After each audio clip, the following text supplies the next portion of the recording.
Welcome all to the Teaching and Learning Committee meeting. And we are going to start with the literacy blueprint update, augmented, added to, so thank you. Great. Good afternoon. I'm Janice Lane, Executive Director of Teaching and Learning. Good afternoon. I'm Ashley Cook-Plymouth, Director of Literacy, Language, and Culture. So we're going to start today sharing some of the exciting work that the Literacy Blueprint has launched and become a reality in city schools. You'll remember you've seen this timeline before, so I'll just kind of summarize quickly that we started in fall of 2017 thinking about which schools would become intensive learning sites while we were working on our cycles of professional learning over the course of that year. In spring 18 and 19, those schools have started to receive the targeted professional grades, professional development for grades 3 to 5, 6, and 9, where we spent quite a bit of time talking to our principals, our school leaders of various different positions, so whether they were coaches or whether they were lead teachers and classroom teachers, really starting to talk about deep content and pedagogical work in literacy.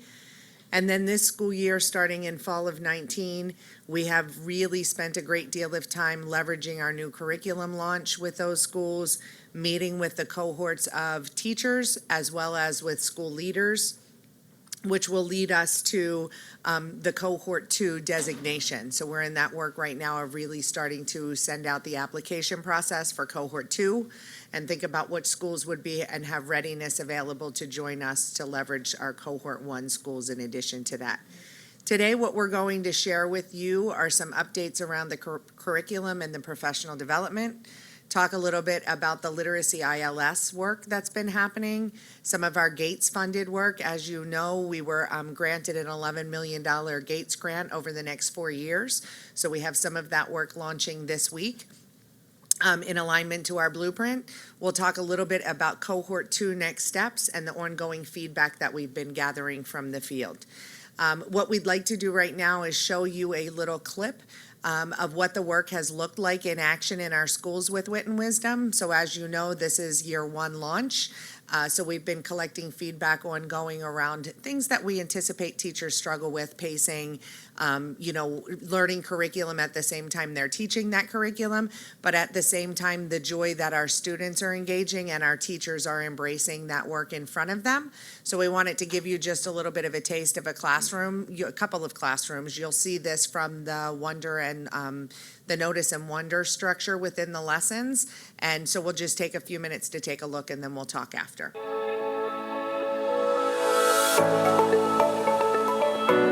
Starting to use Wit and Wisdom this year, I've been really impressed with what the kids are able to apply right away. The texts that are selected, I think, are really appropriate for the kids and interesting enough and relatable enough that they're able to revisit them several times. Having a different content framing question every day has really helped kind of gauge that. They are able to hold conversations and just really go deeper than I've ever seen students go with the previous curriculum. I really appreciate how the curriculum helps the students to be able to stretch their understanding of a specific skill. And I appreciate the fact that it is a unit-based, so they're building knowledge on one particular content area. Like for 3rd grade, they're building their knowledge around the C, and it's stretching what they know already, and it's making them be a bit more curious about it, and so they're asking more questions as time moves along. They have a lot more interest in wanting to research more about the C or even about the heart. So I find that very invigorating because you don't really receive that from the curriculum before. It seems like you kind of just move about to the next thing, but it's been a long look at this particular thing. It's really fun, and like not every kid get the opportunity to learn about the C and different things. In this particular lesson now, we are focusing on inside the sea. We learned that phytoplanktons are small, that you will need a microscope to see them. And then deep down in the sea, it's really dark and dangerous fish at the bottom. And then this fish that has a light on its head and it attract animals to its mouth so it can eat. What I've noticed that's different this year with students is that they're much more engaged in what they're learning. They have time to really look through the text and build wonderment around what they're going to dive into before they start analyzing the texts. They have time to build their knowledge around the topics as they read increasingly more complex texts. So they really build that engagement, they really build that authentic desire to learn and analyze the text before they even get started with it. And it just adds to their perseverance. It adds to their motivation to learn and to continue to try things that are difficult for them.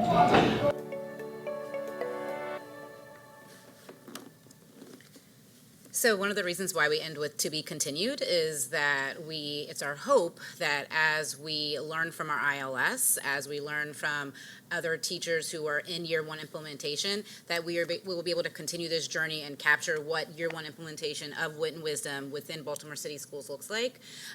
So our team in teaching and learning will be partnering with our ILSs, but other schools and other teachers and school leaders, as well as students, who are willing to let us kind of like sneak in on their journey and experience of what year one implementation looks like, so we can learn throughout the year.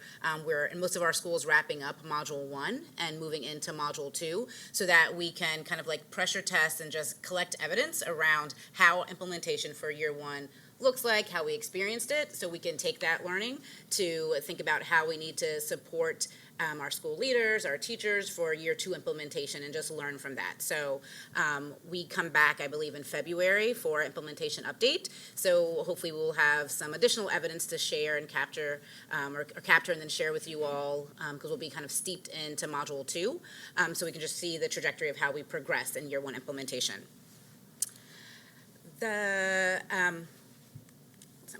So one of the first parts that we're going to get to give an update around in terms of our blueprint strategy work is around our curriculum professional learning. So a part of the blueprint strategy is to really invest in our target grades, 3 to 5, 6, and 9, around content, knowledge, and pedagogy building that's grounded and embedded within our curriculum.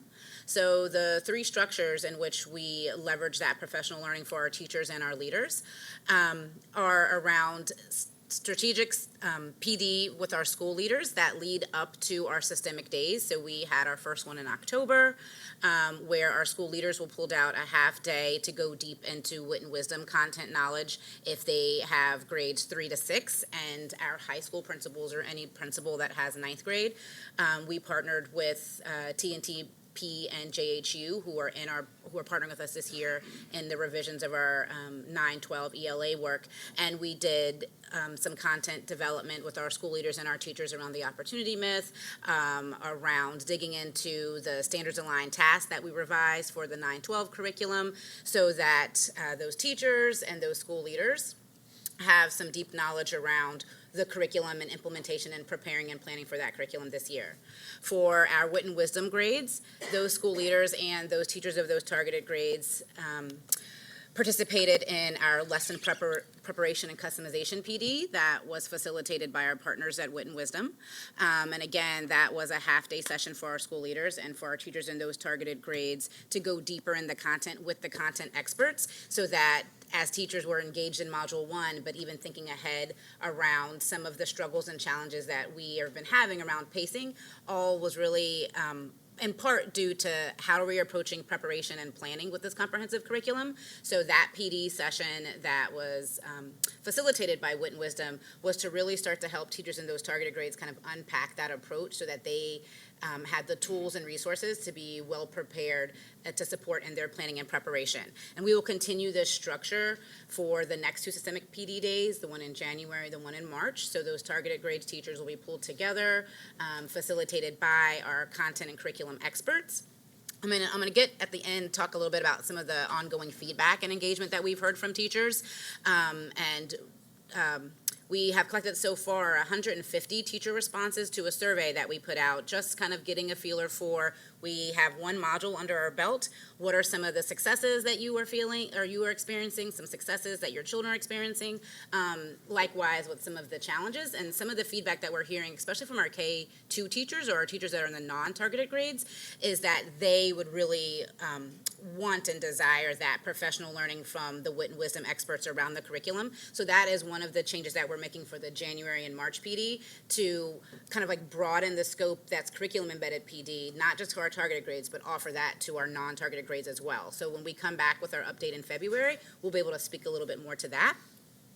And then some of the ongoing systemic support where we embed that deep support around prep and planning with and unpacking and just understanding and internalizing wit and wisdom is also coming through our navigating academic planning, our virtual inputs that teachers at all grade levels receive on like a monthly focus, but then weekly supports that they can access virtually through our Google Classroom. So all of our professional learning has been grounded in the standards and in ensuring that teachers are understanding and getting more knowledgeable around the curriculum resources and the curriculum supports. In terms of our literacy ILS additional supports, so each of our 20 ILS will either have received, and we have two schools left remaining to receive their full-time coach, their full-time literacy coach. So we have gone through a very arduous, very comprehensive, rigorous process of ensuring that we have the most qualified literacy content experts who are filling these coach positions.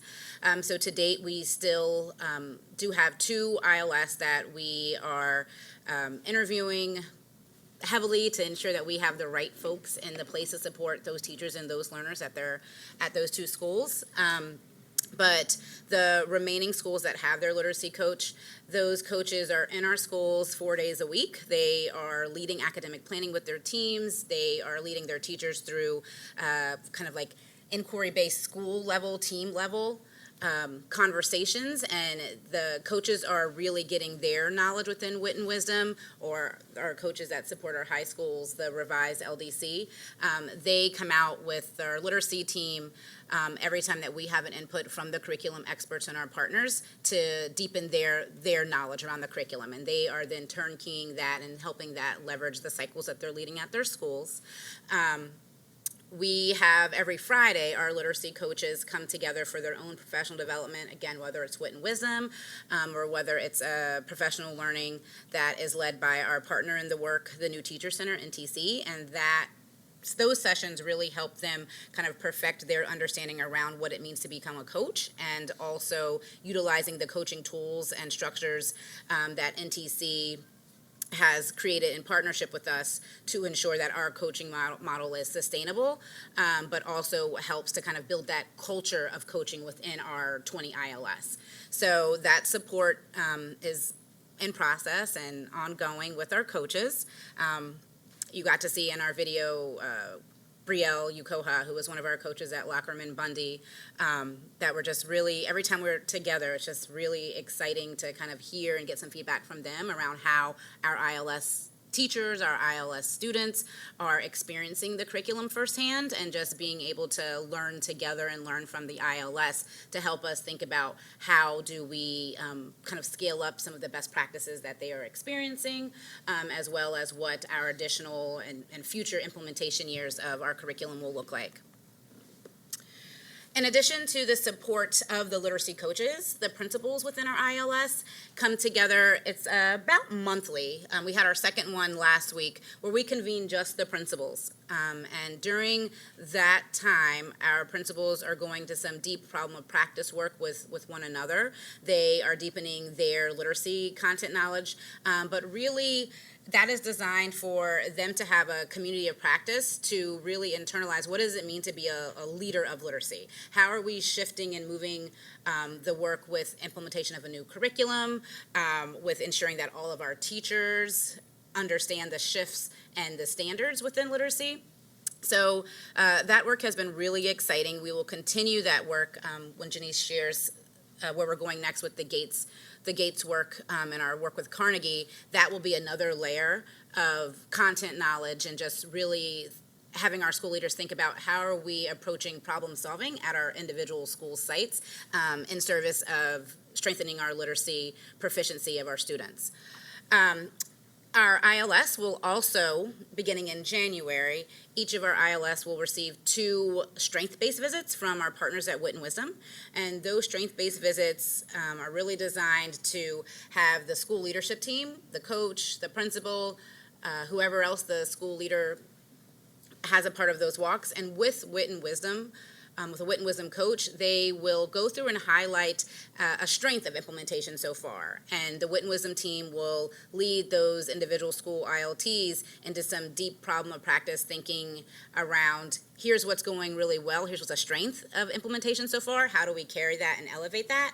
And then here's an area where we as an individual school want to get better. So what are some tools and resources to help support that? So each of our ILS that implement Wit and Wisdom will receive that.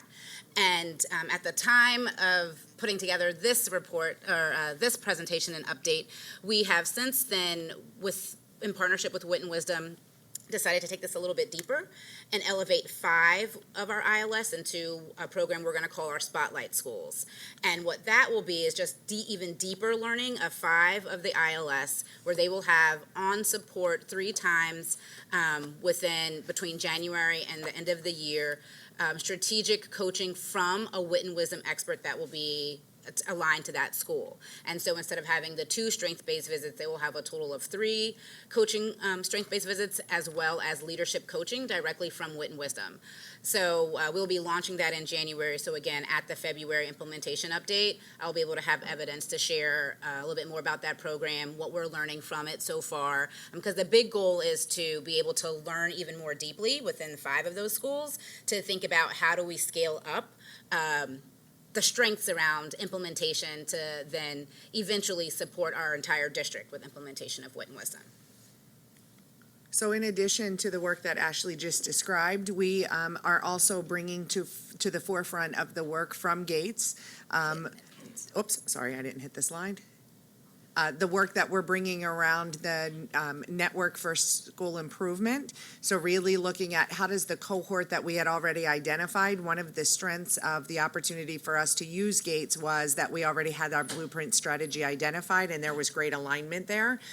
So we'll be bringing these schools together with some various opportunities. Some will be face-to-face, some will be virtual. There will be opportunities for experts to visit the schools, but we'll be focusing our efforts on grades 6 through 8 and grade 9, really zeroing into adolescent literacy and how do we leverage the cohort work together with improvement science and continuous improvement to study what our implementation is and to make quick test changes and adjust based on our implementation of our current curriculum. A second piece to that is around the Be More Me project. I think you've heard a little bit around this. It's really an opportunity for identity work with our students. Again, this is really going to be focused this current school year on grades 6, 8, and 9, where we have spent time with some leading experts really looking at the work we had done previously around our curriculum audit. Looking at the ELA curriculum, looking at the scope and sequence of social studies, what opportunities are available for our students. We've decided to leverage that in social studies classrooms, where teachers will be working to implement a unit that actually celebrates themselves as well as their rich cultural history, past, present, and future opportunities for how they contribute to Baltimore. Also very specific to a Baltimore lens. So to celebrate the work of Baltimore, to celebrate the communities, to celebrate the hope that our students have. This will be an ongoing project. So again, this year we'll be focusing on that in grades 6, 8, and 9, with the goal of next year taking that through grades 6 to 12. We'll be leveraging community partnerships, mentorships, opportunities over the development of this project for our students, as well as an advisory board that will provide feedback with some leading experts like Lisa Hansel, Lisa Delpit, some of the folks that we shared earlier in the work around the curriculum will be ongoing thought partners with us around this work for this school year. And then finally, Janice, did you say this would be done in social studies classes? that's correct. Okay. And its alignment is within the ELA block since the curriculum pieces are aligned within that. Okay, thanks. And then, sure. And then finally, you'll see with cohort 2, as we identified earlier, next steps are starting to happen around that work. So the blueprint implementation team has been looking closely at funding options for coaches, for the ongoing work of the ILS in alignment with our next school year budget. Also refined the application process. If you remember, when we brought that forward from the last time, we actually had schools elicit buy-in from their staff, so you had to have an 80% buy-in. You couldn't just say, we want to do this, but you had to talk to your staff about that as well. Continuing to leverage the ILS convening times to talk about what's working or where we may need to make adjustments, either on pieces like coaching, allocations, or planning and execution to make that a reality. And then finally, we'll be working closely with human capital around the next launch of looking for our next intensive learning site coaches. Back to, which slide is this? It's like Gates Foundation supported initiatives. And this is the area where you said you're going to do cultural history and in that course in the history class, right? That's correct. How much time is spent with that subject? How much time, and how do you go about doing that? I mean, is it like a whole semester, or how many hours was spent on that? So it'll be a 15-hour module of study at each of those grade levels that will launch in February, and schools will have the flexibility around the implementation between February and March, and whether they're doing that in a day-to-day feedback. Some schools do social studies day-to-day, Right. some do different models within that. So each of the schools will have the opportunity around that implementation to be flexible around how they're doing that, working with their ILEDs and working with the Will teachers. they be assigned like projects that would connect to other coursework like math and science? So there'll be Will it be an project-based, there'll be project-based learning opportunities within each of the modules for the students to engage with. The reason why I'm asking is I'm not a K through 12, okay, but I'm a higher ed, and some of it overlaps into all levels of education. And one of the things that I've found that when we even teach in any course, you can connect each course with math, science, everything, and then you assign projects which will overlap into any curriculum. Is that what's going on Yes. there? Okay. And do you connect, when you talk about the culture of Baltimore or the community or the state of Maryland, whatever, do you assign, and maybe I'm hitting it already, do you assign like organizations or mentors to come in and connect with the students so that whatever project that they select to use, for example, I'll give you an example. So we did a project on law and looking at Baltimore and law, we would get Judge Bell. And Judge Bell is a part of the culture of Baltimore and also a part of law. It's a whole lot of overlap over there. And I'm not sure if I'm crossing the line when I say that. Nope, that's part of the plan. So is that- bringing in the okay. advisory group to look at who those connected people are and some of the opportunities of other networks that people Right. can expose. We'll be building up the mentorship opportunity across. This year, students will engage in one of those opportunities. It Right. may be more controlled, that it may be a field trip or folks coming into the school, Exactly. but it will build up over the years for us to have mentorships where we will have students have mentors in high school. Okay, thank you. Sure. And then finally, Ashley, did you want to Yeah, close so on just that, to please? wrap up, throughout this process, the ILS is our kind of like lead feedback loop to be able to learn from them in the establishment of the ILS, but we also have a variety of stakeholder engagement and feedback sessions that we have been hosting virtually, in person, and we've also launched a feedback survey. I alluded to it. To date, we have 150 responses from teachers and leaders, and we will just continue to collect that feedback on the process, on implementation within literacy for the rest of the year to be able to learn from. And then in terms of some next steps and important dates, Janice mentioned we are getting ready to launch our Explorers Workshop, the work with Carnegie with the network science improvement. So that begins tomorrow. We will continue our ILS principal convenings, our systemic PD for not only our targeted grades, but also our other grades that are new to Wit and Wisdom. That will continue winter and the spring. In January, we launch our Spotlight Schools program within Wit and Wisdom, as well as getting ready to launch the Cohort 2 work.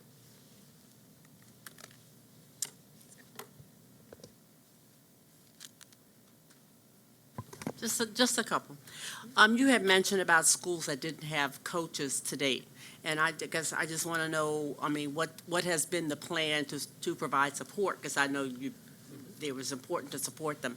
What's been happening in terms of support for those schools and so far? Yep, so the schools that currently do not have a coach, the support that we've leveraged is through our Blueprint Coach Coordinator.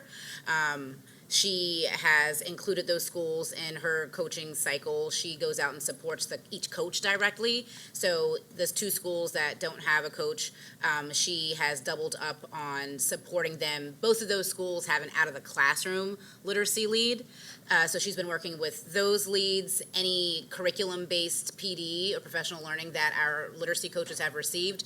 Those 2 literacy leads have been invited in as well so that they are still getting a little bit they're kind of getting a forefront and deeper into the curriculum work as our coaches are. So that will continue to be the plan as we fill those 2 remaining coach positions. And we do currently have our latest pool for literacy coaches. So their first round task has been sent out to them last week. So our hope is that either right before the break or shortly after the break, we will have our next cycle of interviews and the round 2 and 3 of those interviews, so we can get those 2 positions filled as soon as possible. Okay, thank you.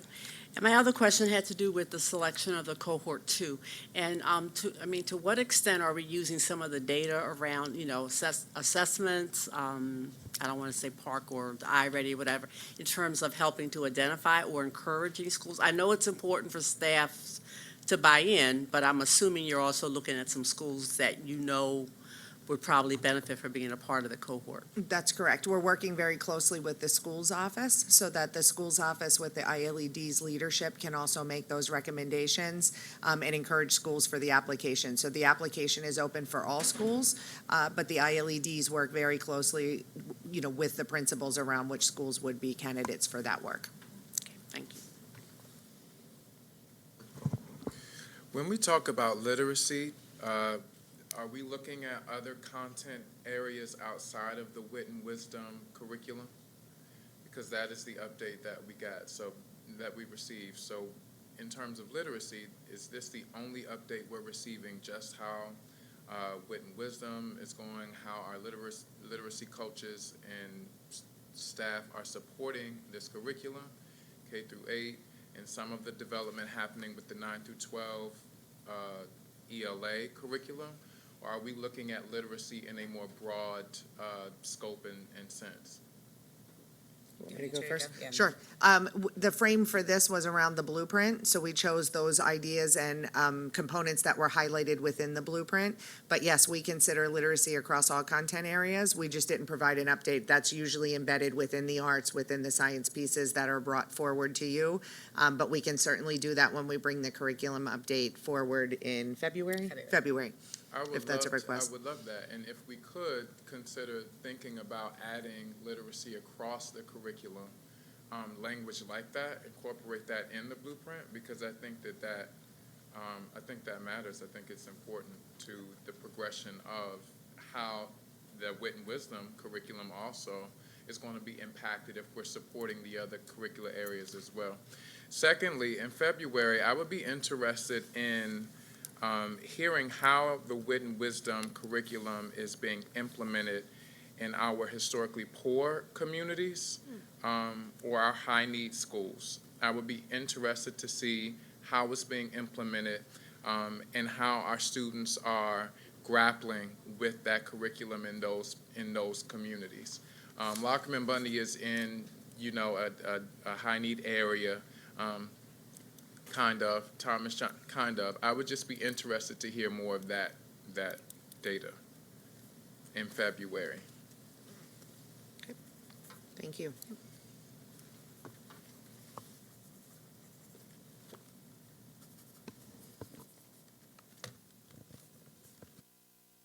Thank you very much. It was very, very helpful. Appreciate it. Thank you.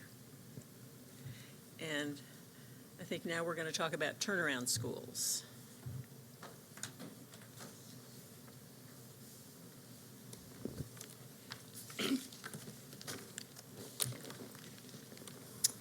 Good afternoon. My name's Lori Lynn Sutton. I am, excuse me, the coordinator for school turnaround out of the Chief Academic Office. So today it's almost like a two-part conversation and presentation, and we're going to be looking at the 17-18 priority school overview, where I will share some of the investments and highlights for our priority schools, as well as for our 100% project schools. And then we'll also be previewing school turnaround moving forward. So taking a look at the comprehensive support and improvement schools and the identifiers for that, CSI strategy and with the blueprint alignment, and then also identifying some next steps for the school turnaround work. I'm heavy on this button for some reason. So just to bring us back, in 17-18, we had a total of 20 priority schools, which includes our 5 Sig 4 schools. Those schools were identified based on the 5% of all Title I schools and any Title I school having a graduation rate below 67%. This priority school cohort ended on June 30th of this year. It was also an extension of the previous cohort, so these were not newly identified schools, but they were the prior 3-year cohort. They were extended with the idea that a new cohort of comprehensive support and improvement schools would be identified this year. And then also our Sig 4 schools, we have 5 of those, and they will be remaining under the school improvement grant through June of 2021. So as we shared last year as part of our turnaround strategy, we identified 3 primary focus areas in which schools align their strategies, with leadership being the driver. So we looked at student wholeness, opportunities through literacy, and school and district leadership. So in the area of student wholeness, we wanted to share some investments that were made across schools, as well as some of the highlights. So schools, one of the big investments was around restorative practices. We partnered with IIRP, and schools received restorative practices training as well as coaching. Some schools did choose a whole school reform model where they received intensive coaching throughout the school year. In addition, we made an investment in additional student support liaisons, which supported climate leads at the school. That was in addition to the Community Learning Network student support liaison that was already in place. And then also partnerships in wellness, mental health, and community engagement. So for example, New Fit Kids, Holistic Life, schools had autonomy to choose based on the needs, other partners that they would invest in. A couple of the highlights were that that there were 2 schools that were chosen for either a restorative practices or an SEL intensive learning site, and they continue to do that work moving forward. For literacy, our main investments were around the urban teacher center residents. So these residents, not only does it help with growing teachers for Baltimore City schools, and a lot of them over the time have been retained as teachers in the schools that they were residents, but they also help with small group instruction. We have an extremely successful partnership with Literacy Lab and Reading Partners. And also this year we made a pretty large investment in partnering with the Springboard Collaborative, where we had 3 sites this summer serving over 350 students with reading levels at grades K to 3. Some of the highlights for literacy across our priority schools, you'll see there was a 12.7% increase in students performing at or above grade level between Windows 1 and Windows 3, and almost a 20% decrease in students performing at 2 or more grade levels below. Also, 3 of our priority schools are part of the literacy intensive learning sites. Before you go on, I'm sure I should know, but can you just tell me a little bit about Springboard Collaborative? So Springboard Collaborative is really focused on bringing students to grade level, and they look at students in grades that are performing at grades K to 3. So you can have students in 4th and 5th grade participate in that program. Their biggest piece is the family engagement component. Part of the program so we did a 5-week summer program. The first 2 weeks are focused on teacher professional learning and learning their reading program, but also doing home visits for the students that are identified to participate in the program. Part of the program is a commitment from families, and they come in. We did workshop Wednesdays. So every Wednesday during that 5-week period, we would engage families in learning reading strategies to make that extension at home. It was very successful. I don't know the exact number. It was about 75% to 80% of the families fully engaged. There was also an incentive for students to really get their families to engage at the end, where they earned backpacks and tablets. But it was a very successful program this summer. Thank you. You're welcome. Even though we didn't call this out specifically as a focus area in the previous slide, obviously we know mathematics is a focus for our schools. Again, we had investments with the Urban Teacher Center residents. One thing that I failed to mention, but you probably already know, they are duly certified in special education and either math or literacy. We also had additional academic content liaisons working with our schools, ANET coaching, and we invested in supplemental resources for our Eureka math curriculum. We did see in grades 1 to 5 about an 18% percentage point increase in students performing at or above grade level, and about a 31 percentage point reduction in students that were performing 2 or more grade levels below on iReady. And then leadership. One thing that was, I would say, very beneficial, at least for my position, and I'm sure for schools as well, is that we had schools aligned with community learning networks. So most of our schools were in two community learning networks within elementary and secondary, and it allowed those schools to really form their own professional learning communities and share best practices with each other and the other non-priority schools that were in those learning networks. School leaders received the additional SEL, student support liaisons, and academic content liaisons. They also partnered with Targeted Leadership, which I know is a big partner for Baltimore City Schools, and each principal received additional leadership coaching around their instructional leadership teams.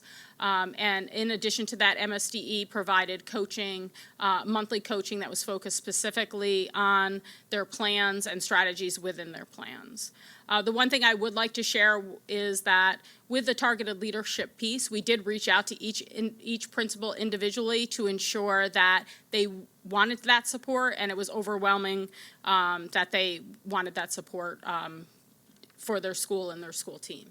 And a couple highlights were that 3 priority school leaders were part of the Literacy Leadership PLC, and 1 priority school leader took part in the Whole Child Leadership PLC.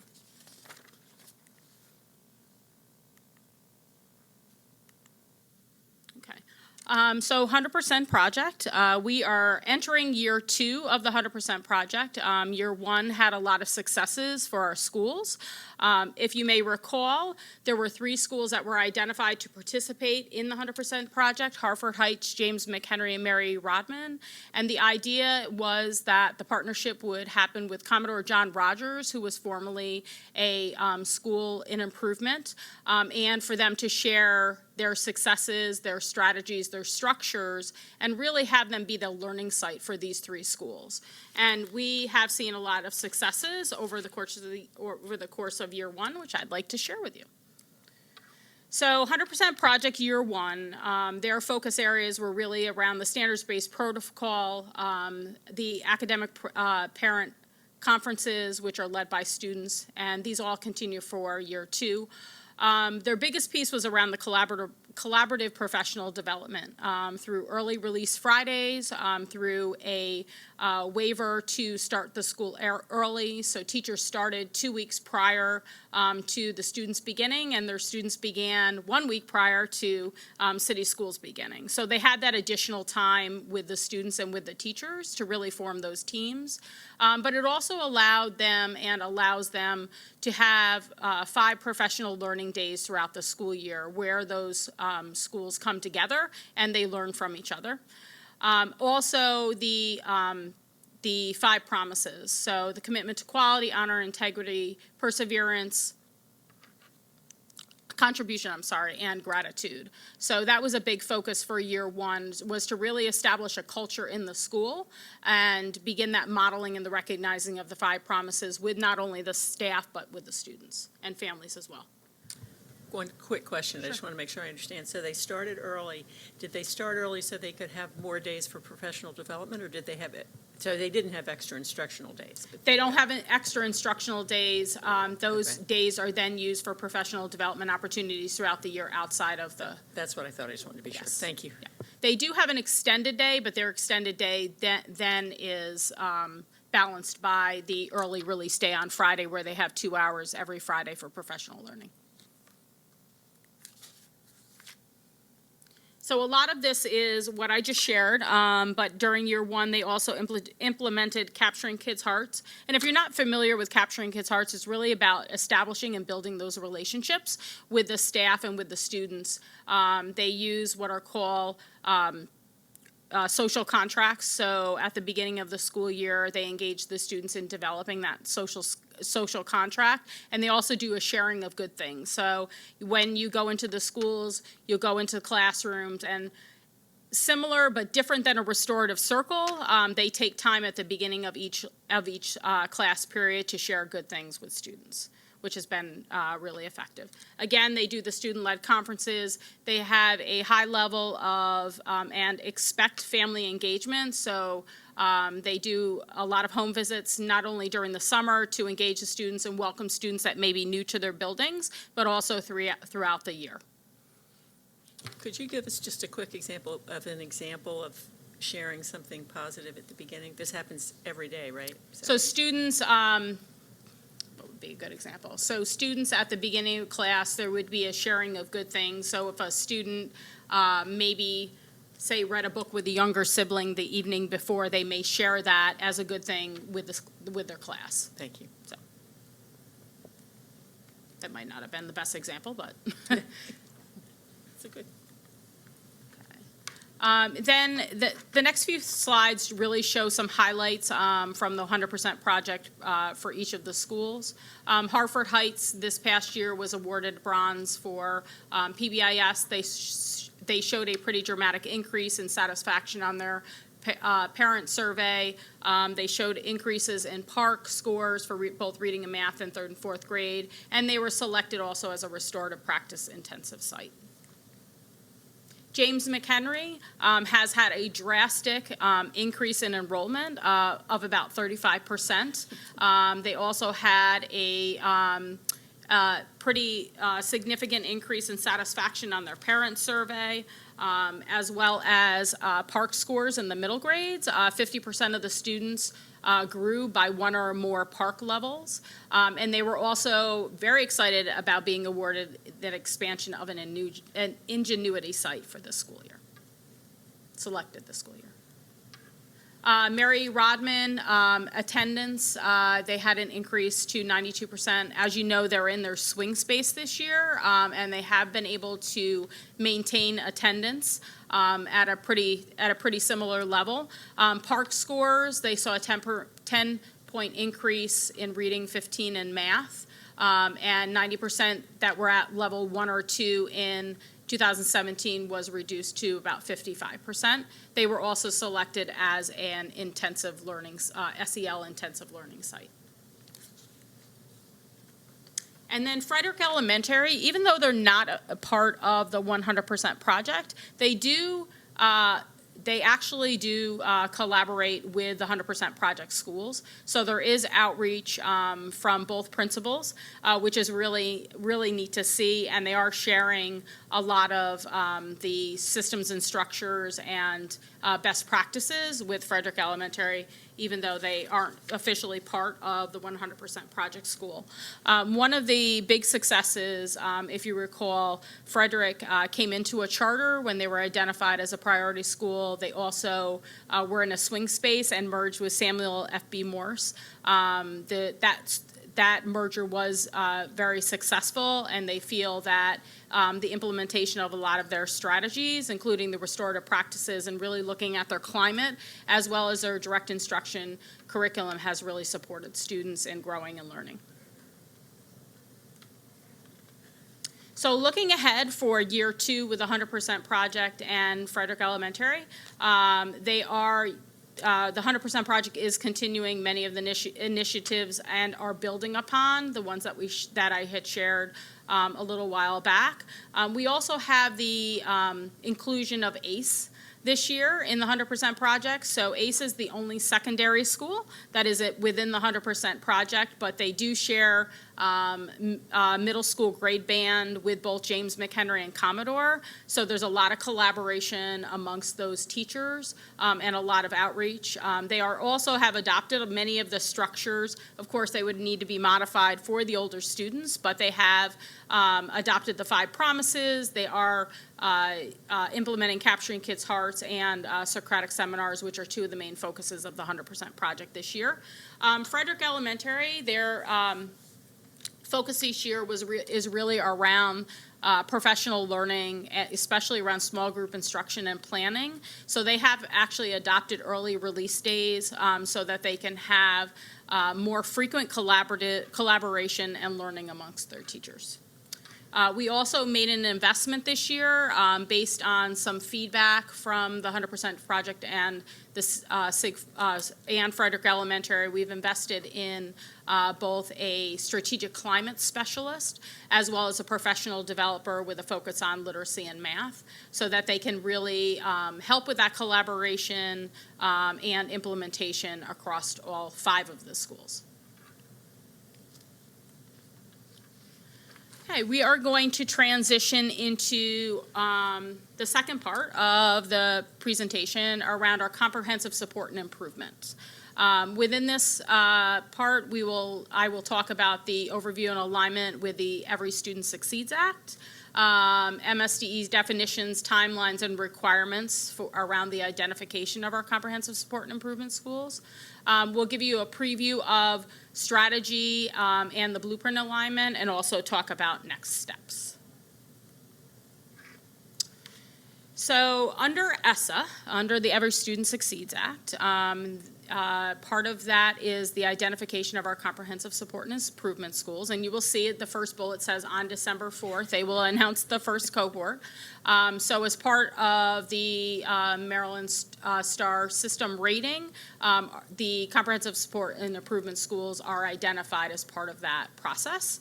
Schools will be designated for 3 years, this right now being considered year 1, with a review at the end of the 3 years. If a school does not exit based on the criteria that they were identified, there will be more rigorous state-determined action for those schools, and that's still being defined.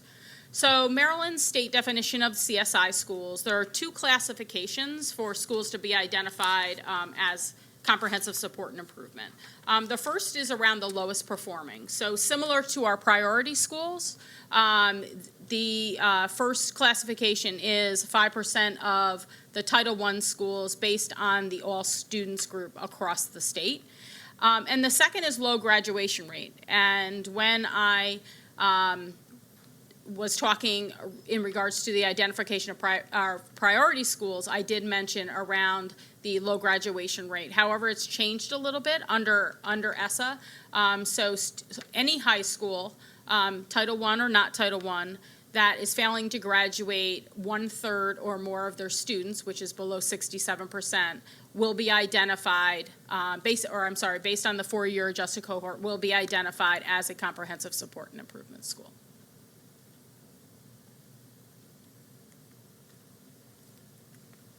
So under ESSA, there are specific requirements of our comprehensive support and improvement schools, and this is just an overview.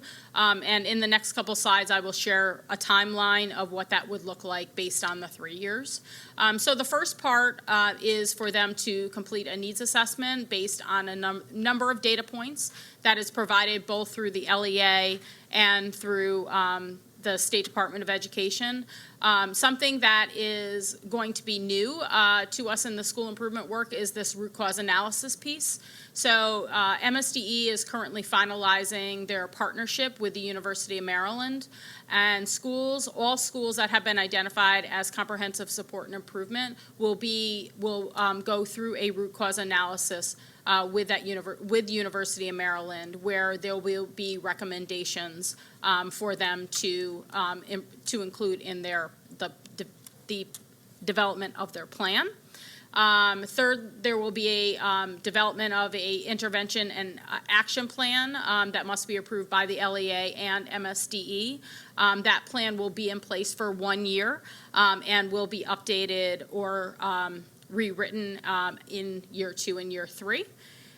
There will also be a vetting of curriculum by MSDE. All schools that are identified as comprehensive support and improvement, their school leaders will receive leadership coaching and will be required to be part of the Leading for School Improvement Institute. That institute has already begun, and some of our school leaders are already participating. That actually, the first meeting of the institute was in, I believe, August. It was in the summer, and we just recently had one last week. So any schools that are identified where that school leader is not part of that institute already, they will be joining that beginning in January. There will be on-site and virtual visits by MSDE, a minimum of 3 of those, and then in year 3, each school will have to develop a sustainability plan that would need to be approved by the LEA and MSDE. So this slide just shares with you what I just talked about, but bucketed by year. So we are, again, in year 1. We will be engaging in that needs analysis or needs assessment and root cause analysis, developing an action plan, and then also the curriculum vetting piece will begin. Year 2 will be the implementation of the action or intervention plan. One of the caveats with that is that we will be developing those plans this year. Implementation will be challenging because of the timeline for the process. However, we can include some summer work and planning for next year within those plans. So even though full implementation will not happen till next school year, some of the work can begin towards the end of the year and over the summer. Also, any implementation of curriculum revisions, which are any recommendations that come out of that curriculum vetting in year 2, and then year 3, demonstration of improvement and a sustainability plan will then be developed. Support provided by MSDE, it's what I just spoke about, but just bucketed in 3 areas around instructional transformation, turnaround leadership and talent development, and cultural shift. A lot of these pieces have not been finalized and shared with the LEAs. We do know, as I shared with you, that each of the principals will receive a leadership coach, and that is focused around leadership and talent development.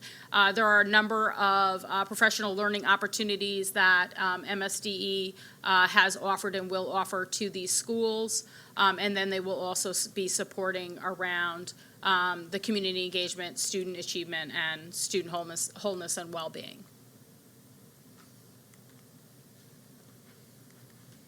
Okay, city schools investment in our comprehensive support and improvement schools. So right now, and again, we are still, developing the strategy, but our comprehensive support and improvement schools will be receiving evidence-based supports, services and resources with a focus aligned to the blueprint. These resources will have to be identified based on the needs assessment and recommendations from the root cause analysis. and will have to meet ESSA evidence level of effectiveness, either a 1, 2, or 3. There are 4 levels of effectiveness as defined by ESSA, but any federal funds or Title I funds that are used to support these schools must meet a level 1, 2, or 3. And the focus will be around literacy, student wholeness, structure, staffing, and family community engagement. So with our comprehensive support and improvement schools, and again, based upon the needs assessment and our root cause analysis, we will be looking to invest in the following strategies around literacy, student wholeness, and restorative practices. And you will see that this is really an overlay of what we are doing with our intensive learning sites with the blueprint. So with literacy, looking at investment in leadership coaches, professional development materials, student wholeness around the castle work materials, again, looking at potentially doing wholeness rooms with specialist professional development, and then restorative practices, continuing with that coaching and also materials to support. So one of the things that we recognize, while the blueprint does go deep, we also recognize that our comprehensive support and improvement schools may need to go a little bit deeper. So you will see in red some of the additions that we are thinking for our comprehensive support and improvement schools, and we're calling this Blueprint Plus. So with literacy, we're thinking we are looking at after school and summer school programming, as well as literacy interventions. Student wholeness, addition of social workers, school psychologists, and forging those mental health partnerships. And then restorative practices, a whole school reform, as opposed to not a smaller implementation, that's not what I'm looking to say, but a whole school reform where all school members of the community and parents would be then trained in restorative practices. They would receive coaching throughout the year,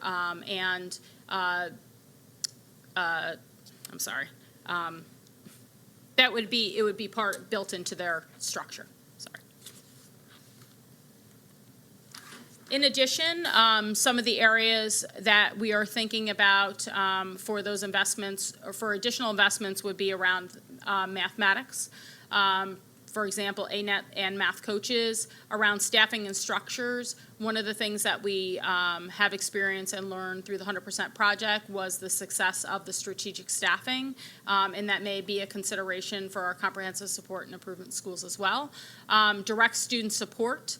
So in thinking about our schools that may be identified for graduation rate, how do we support the 9th grade cohort and look at readiness and different indicators for success that lead to graduation rate around family engagement, engaging families more, engaging in home visits, and also providing that training around that. And then also, what have we learned from the 100% project model, and what can we take from that and utilize those same strategies with our comprehensive support and improvement schools.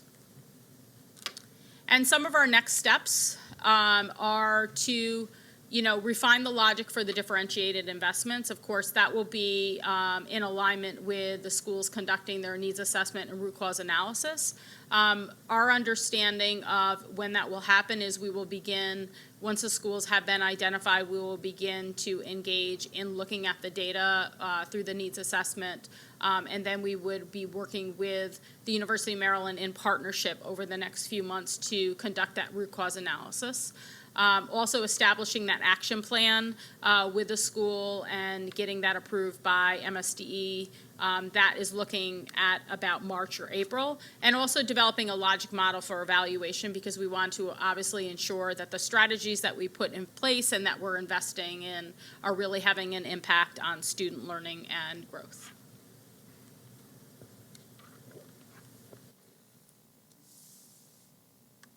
Sorry. You mentioned today's date, and the listing of schools was posted, so I know some parents are probably looking at it. Is, I don't not. think it's posted. I saw something on the news from news article from Baltimore Sun. The stars. Yeah, the 5-star, stars, but that's all I not mean. the CF. Okay. Okay, that's the question I was gonna ask, but I'll finish it out, and then you'll help me with the answer. You're answering it, but I don't know that the people know what I'm asking.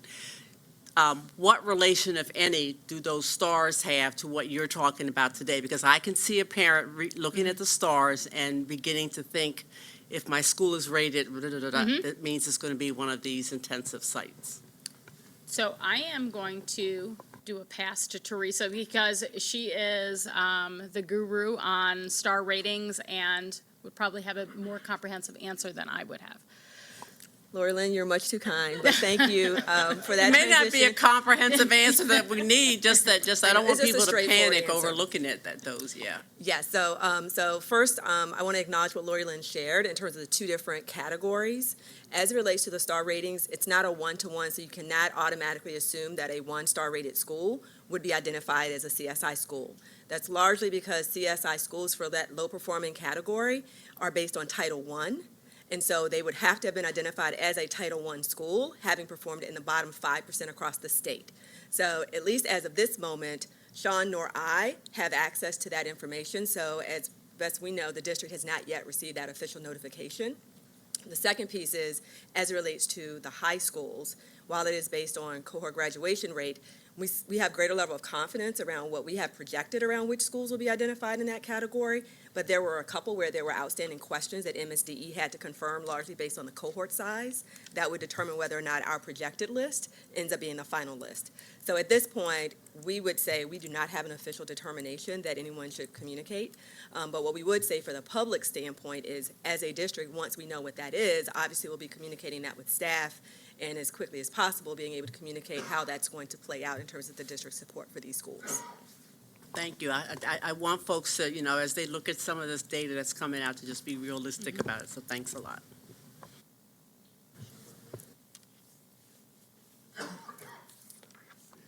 I wanted to know when we would hear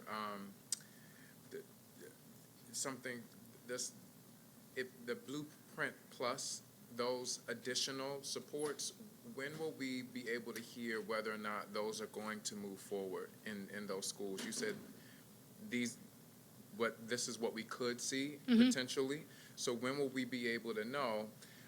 Because generally these schools are, well, we know they're high need schools, but they're also poverty-ridden schools. These kids, generally these students are impacted by high levels of trauma. So these additional supports, like the social workers, school psychologists, the mental health partnerships, they're vital. So when will we be able to know whether or not these are going to be solid supports offered to these CSI schools?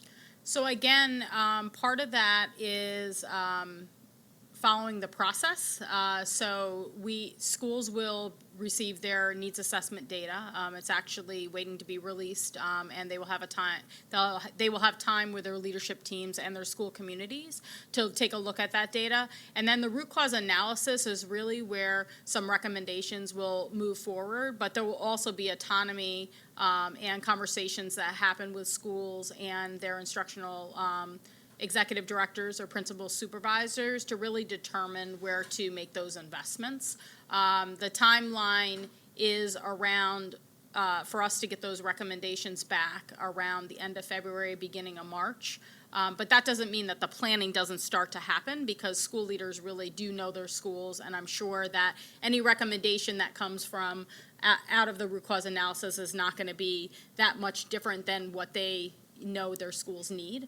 So really developing the plan. It hasn't been communicated with us as far as the release of the funds yet. The only thing that we do know is that there would have to be a plan, or at least part of a plan, approved for the release of the funds to begin the work. The only thing I would add to that is keep in mind that there's an overlap between this timeline and our typical school budget planning process.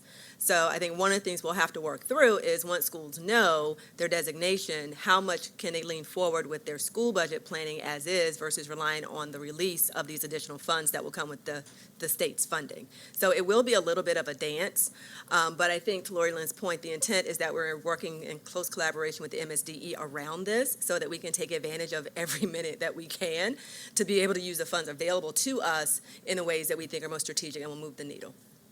Thanks. You're welcome. And then also, the academic parent conference is happening in the 100% schools that are student-led. Are those going to be happening at ACE also? Yes. Okay, that was great. And then finally, And actually, I believe they happened last week. They are on a trimester schedule. So I believe that the end of last week was their trimester, and they had release time for those academic conferences to happen. great. And then finally, are there schools that are identified as CSI schools that are repeat in this process? Like, do you understand? Former priority schools. Right. So we will not know that until we see the list of comprehensive support and improvement schools. What's that? There is a good chance. It's likely that you will see a repeat. However, the one thing I will say is that priority schools, the identifiers for priority schools are different than for comprehensive support and improvement schools with the rollout of the star rating. When priority schools were originally identified, they looked at attendance, suspension, and state assessment data. It's much different with the report card as far as how what indicators they look at, what is the weight of those indicators, and how they would be identified. So to go back, there will be likely some schools that will continue or be identified as comprehensive support and improvement. However, we won't know that until the list is released. Thank you. Thank you for that very informative and complete report. Thank you very much. You're welcome. And I think now we're going to hear about school year 18-19, beginning of year academic performance data.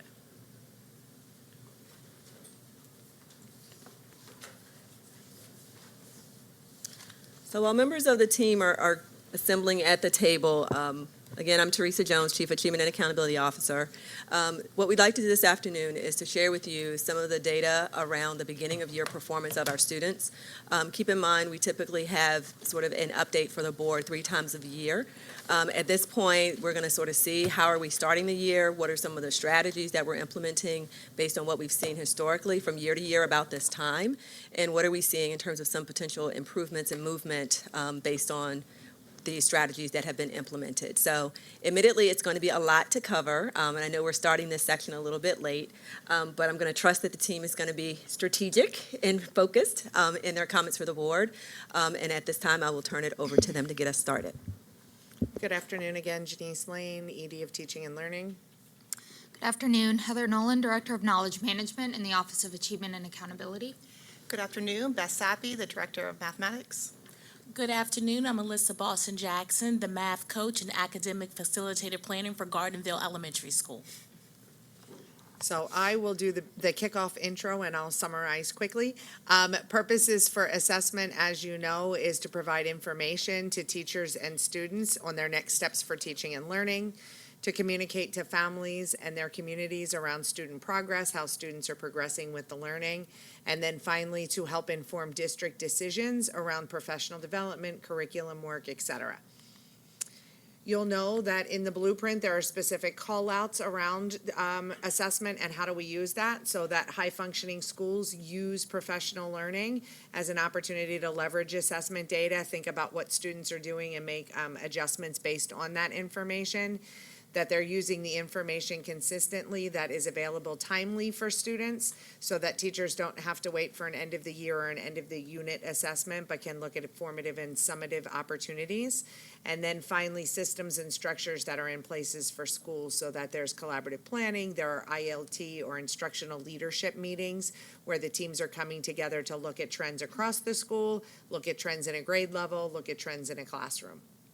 You'll see that that aligns to the coherency model that we've talked about many times when we talk about bringing our principals and our teachers together at citywide meetings or their community learning network meetings, or when we bring teachers together for systemic professional development. We use the data that is available to them to leverage the next steps in learning.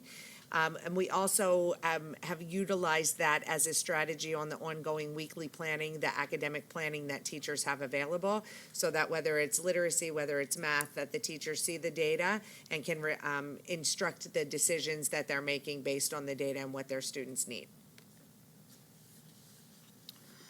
Which then translates into what our assessment framework is. So this diagram here should look quite familiar, as this is what was presented over the summer.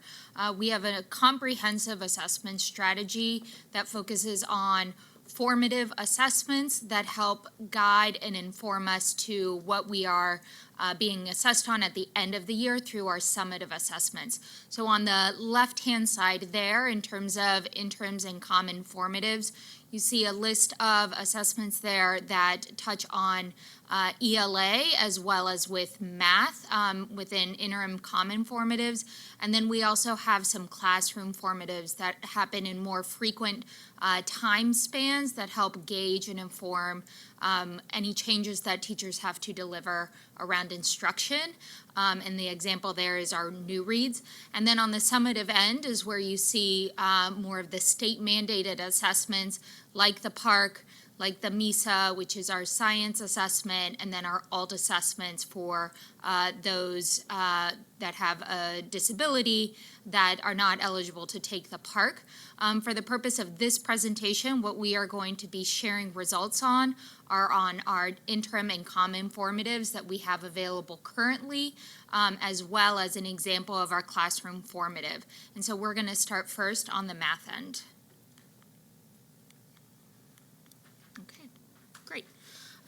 So with interim and common formatives for math, so our iReady is one of our interim assessments. It is administered to grades 1 through 11. For school year 18-19, window 1 was required for all students, giving schools the option to administer window 2 and window 3 to students unless they are a CEIS schools. The purpose of the iReady assessment is that it's an adaptive test so that it helps really tell us, the district, as well as a school leader or as a teacher, at the beginning of the year, are my students performing at grade level? In other words, are they able to receive the grade level content that I'm going to start delivering to them, or do I also need to provide some supplemental resources to get them to access grade level content? And so by delivering it at the beginning of the year, we get to understand what the baseline placement for students are. But then if you deliver it and administer it the second and third time during the year, you can actually assess progress or movement growth as the assessment is aligned to the Common Core standards for each particular grade. And what we will be sharing today is just the window 1 performance for this school year in comparison to the past 2 years, so you can see what movement, if any, we've exhibited as a district. The second assessment that will go into depth is our ANET assessment. Again, that is delivered to grades 1 through 11. The difference between iReady and ANET is that ANET assesses the mastery of the Common Core standards, right? And so ANET, which is aligned to the Eureka math sequencing, looks at within a certain time period, based on the assessment, based on the standards that were covered within the Eureka curriculum, have those students mastered those standards within that window. And for our reporting purposes, we're going to be showing comparison data from window 1 this year, which is our second year of implementation, to window 1 last year. In terms of some of the results, within our elementary and middle grades, what we're seeing is that there's been some gap closing between 1 to 2 percentage points in the percent of students that start the year 2+ grade levels below, and the percent of students that are, and we're also seeing some increases in the percent of students that are above grade level in grades 1 through 5 and 6 to 8. We are also seeing that within the ANET assessment that a greater percentage of items are being answered correctly this year compared to last year around this same point in time.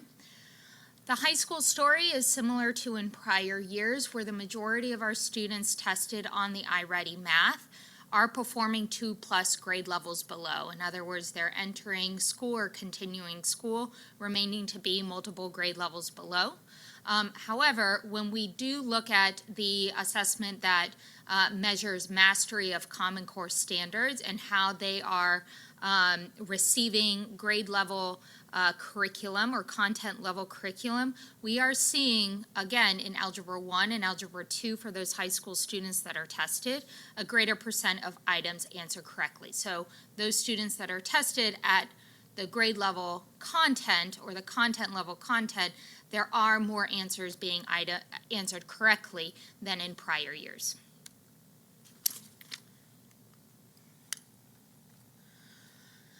So here's our first look. Again, iReady Math measures progress on standards and gives us a good baseline at where students are in being on grade level or above grade level. The blue line over time shows you at the start of every school year, so in window 1 for grades 1 through 5 and grades 6 to 8, what percent of our students are performing at or above grade level within their particular grade. And the orange line shows you what percent of our students are 2+ below. So in the example of grades 6 to 8, we're seeing a 2-point increase from school year 16-17 at the beginning of the year to school year 18-19 beginning of the year, and the percent of students performing at or above grade level. Similarly, though, we're also seeing a 3-point decrease, in the percent of students 2+ grade level below. So while, yes, we still have, as reported through iReady, over 60% of our students in grades 6 to 8, 2+ below, we are starting to see that gap reduction between those that are 2+ below and an increase in the percent of students at or above grade level. With regards to grades 9 through 11, sorry, my vision isn't so good, so I have to rely on my laptop here.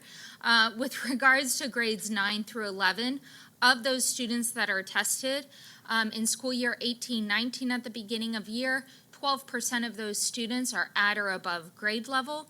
And again, the majority of our students are 2+ below grade level, which is an increase from where we were in school year 16-17 at the beginning of the year.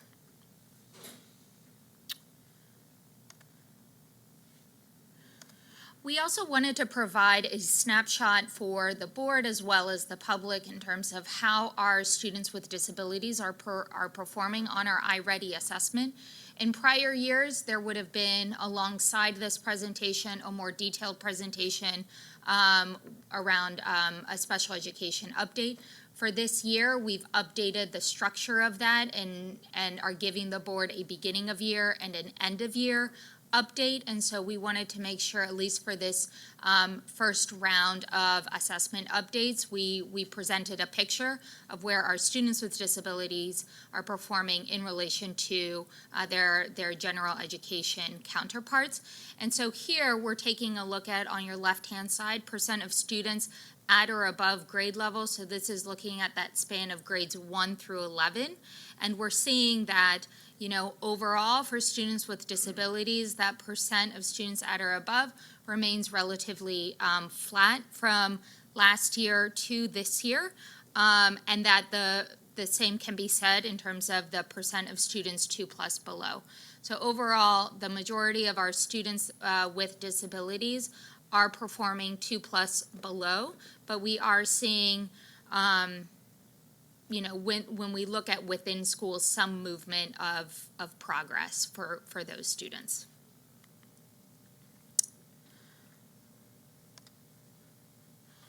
What we also wanted to show in terms of, to speak towards that movement piece, is looking at, as an example here, some movement within a particular grade's performance. So what we analyzed is where students in grade 3 were placing at the beginning of school year 16-17, and where those same students by the beginning of 5th grade were placing. And so overall, what we see as a school district is that the majority of our students are growing a grade level a year. So that is expected, right? But what we also know as a school district is when the majority of our students are 2+ grade levels below, for those students that are 2+ grade levels below, there's also a need for acceleration to get them on level. And so what we were able to show here is that, for example, those 3rd grade students that placed at a level 1, so that's that second line there, there were 23%, so nearly a quarter of those students that within 2 years are now on grade level. They're now accessing that 5th grade level, can access more seamlessly that 5th grade level curriculum. Now, while overall as a district, our data may show some some gap closures, especially in grades 1-5 and 6-8. We also can see, though, that within particular schools, there are a set of schools that are showing even more growth within the range of the percent of students on or above grade level. So this is just the list of schools for iReady Math looking from last year to this year, where we saw more than 5-point increase in the percent of students on or above grade level performance.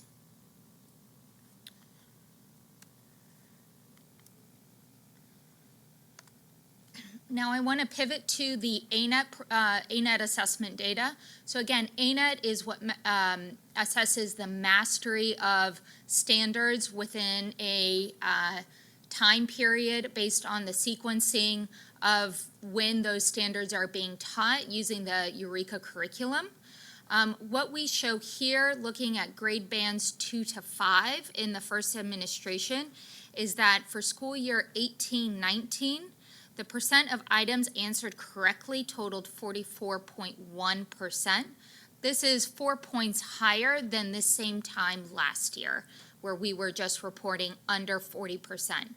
The beauty of the ANET assessment also is that we can break down this data and look at it from a domain level and look within each grade to see where are the gaps across each of those domains. And so for the example here, we can see that within grade 4, based on how the students were assessed in the domain of measurement and data, their percent correct totaled 28.2, but they were a lot stronger in their performance around numbers and operations in base 10, right? And so you can start building as a district, but then also at the school level, what priorities and what follow-up needs to be done given each domain.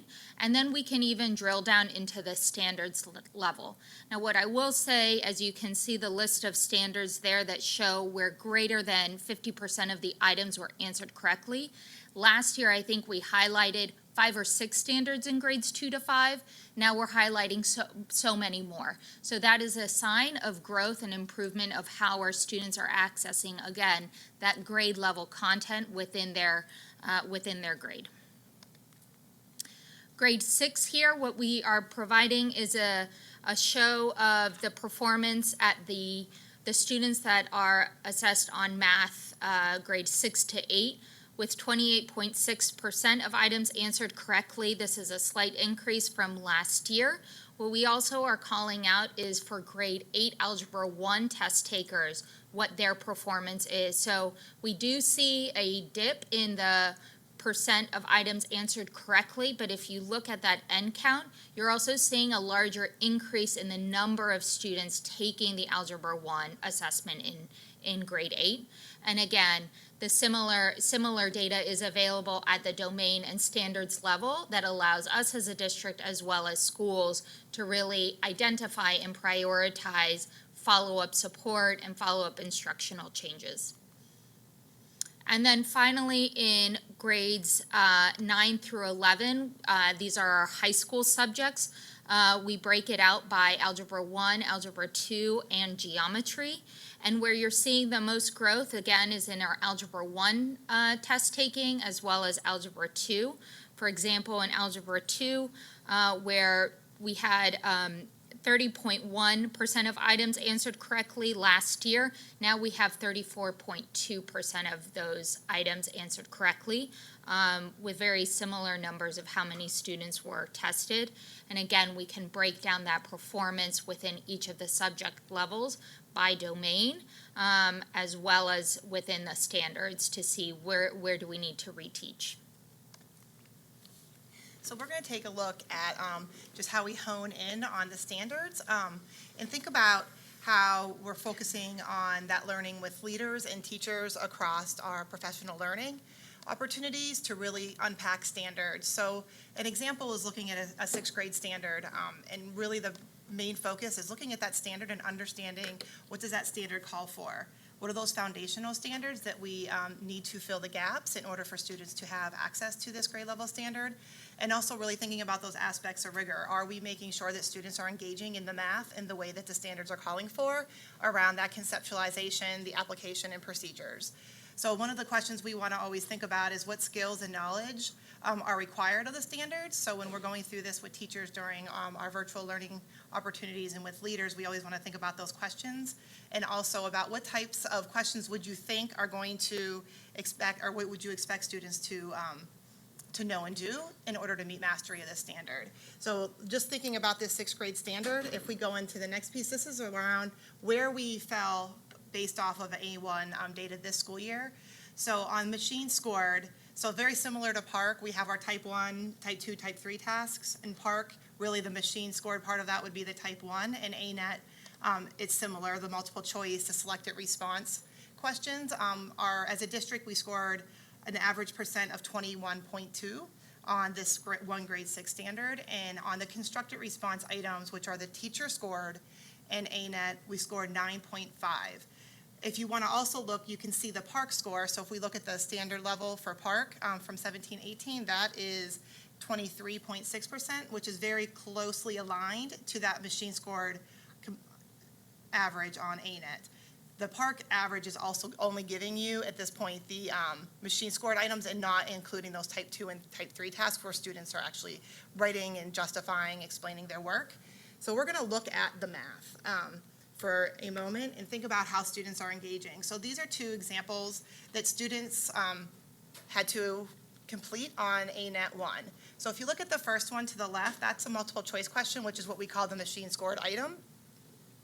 This sixth grade task is asking students to, if they have 2.5 feet of ribbon and they need 1/2 foot pieces, how many pieces would they have? So we know the answer is 5. Thinking back to that standard, if you read deeply through that standard, that is not addressing that standard in its entirety, but it's an important component of it. That's where we were at 21%. If you go to the next question on the right-hand side, the constructed response item, this is asking a very similar question, but instead of in halves, it's asking in 1/6, which is a little bit more complex for students. And then also, they have to justify. So they can justify this answer by writing an equation and going through the steps, or also using visual models. So if you refer back to the standard again, it's explicit on what they're asking students to do, and these are the types of tasks that students are engaging with. And if you think about the difference here, our multiple choice, we were around 22%, and then the constructed response, 9.5.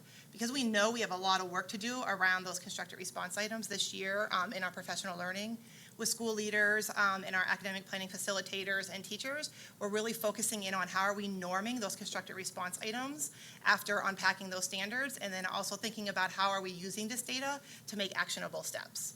So at the bottom there, I know you've seen this similar slide before.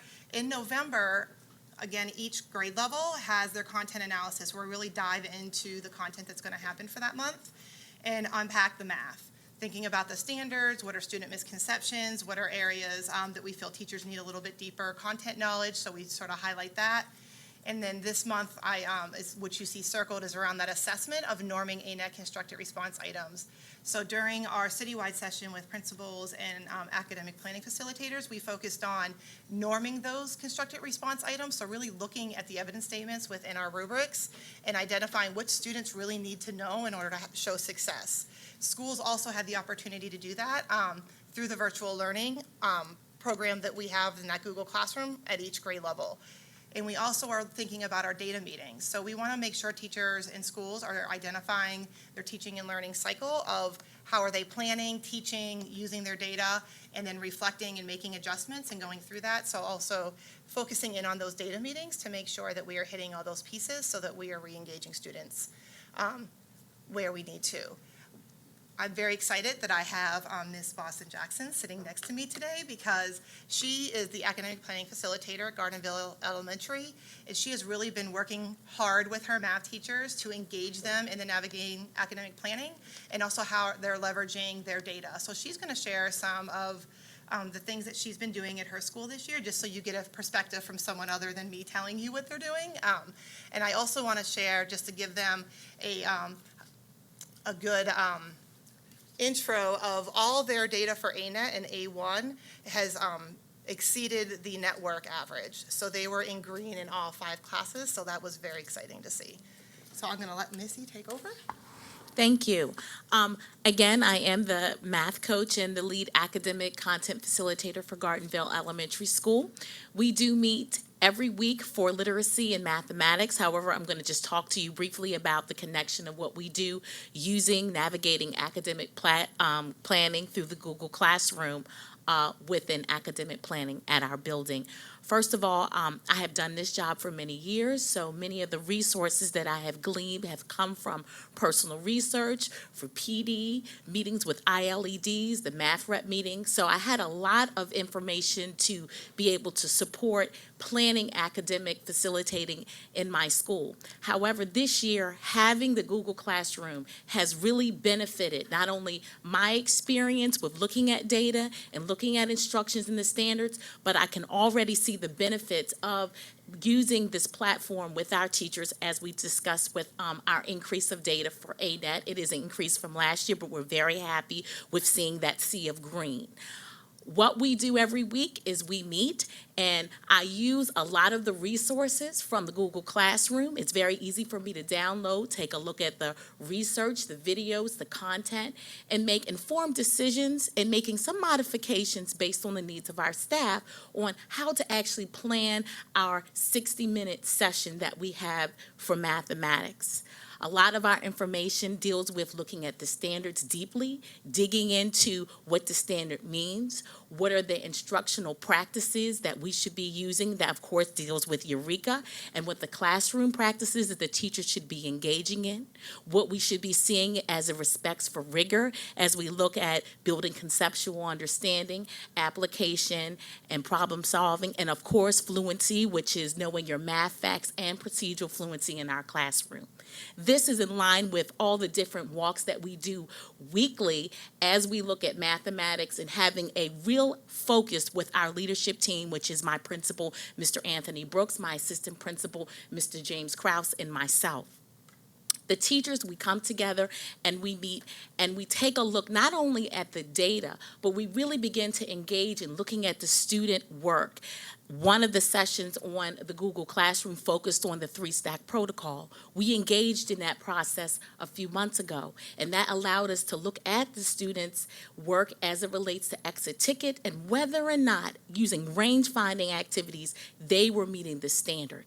We did the 3-stack protocol. We were able to make modifications and adjustment to instructions immediately based on what we saw the students were being able to do as it relates to the standards, and we actually engaged into looking at re-engagement and coming back and looking at where the students progressed. That in tune connected to the work that we did with ANET, with again the Google Classroom, bringing down that information of looking at the constructive responses, looking at the evidence statement. Are the students engaging in the evidence statement? Are the teachers teaching to make sure that that information is taught in a more progressive manner? We took a look at that, and that helped us to make some informed decisions prior to even taking the ANET assessment. Then, as we've taken a look at the AMET assessment, in the previous year of last year, we really engaged in the DDIT process of looking at the standard, finding the misconceptions, looking at the problems, engaging in the action plan, and the leadership team going into making sure that the action plan was implemented, and also creating assessment on the ANET platform. This year, we're really focusing on those same strategies, but engaging more in constructive responses. How are the students responding on the constructive responses? Are they meeting the needs of the evidence statement? And if not, what are we doing when re-engaging in that standard through small groups, mini lessons, and whole group lessons to help the students meet the standard? What are the tasks asking us to do? What are the things that we need to do with instruction? What are the things we want the students to be able to see?